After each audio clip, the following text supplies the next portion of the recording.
So Jae Crowder wants out of Phoenix. Well, I certainly hope we can oblige that.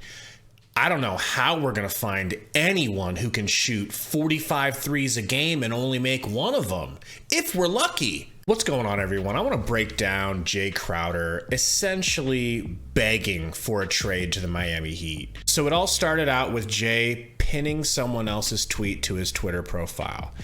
The tweet read, "At Miami Heat, believe the man, pay the man, we want him back."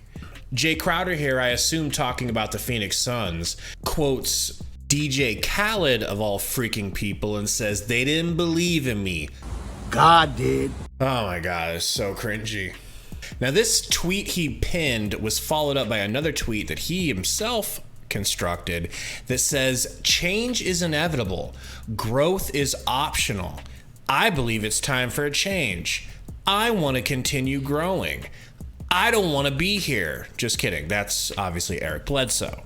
But same thing. So I ask you, are you ready to let Jae Crowder go, Suns fans? I personally am. I have been for a while. I put a video out a while ago called the Jae Crowder Conundrum. And in it, I showed that the guy launches so many shots. Like, he averages almost 10 threes a game for the last 3 years, dating back to when he was with Miami. And he only makes like 2 or 3 a game. It's crazy. Anyone can do that. I don't want to say I could do that, but any pro shooter can do that. Now, a lot of people are clamoring for Duncan Robinson in a trade return from the Heat.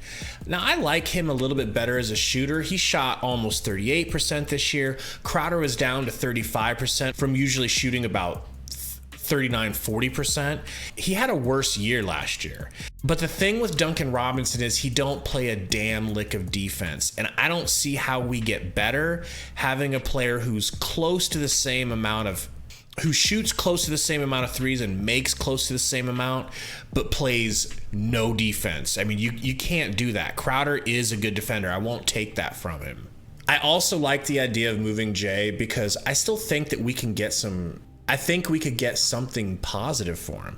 I think we could get a first-round pick for Jae Crowder, just one, and that would go a long way because we have been starved of first-round draft picks lately. There's got to be a team out there, a contender, that wants a Jae Crowder, someone who can come in and light it up when he's feeling it, but generally play really good defense almost all the time. The one thing I didn't like last year the most is probably how badly he got torched by Luka. But to be fair, so did Mikal. So I can't really hold that too hard against him. Now, what happens if we can't move Jae Crowder? Think about it. Our first-rate chemistry is already going to be challenged this year because of the rift between Monty and Ayton. They already have some amends that need to be made.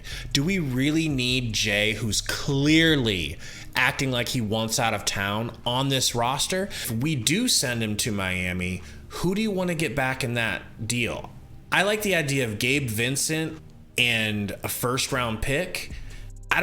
I do like Duncan Robinson, but he costs a decent amount of money, and I already feel like we have Landry Shamet, which is kind of the same thing. It's kind of a hat on a hat if you've got them both. I'm going to be dropping a preseason preview because we are almost 1 month away. Otherwise, I'll see you guys again next time there's some actual Suns news. Until then, go Suns.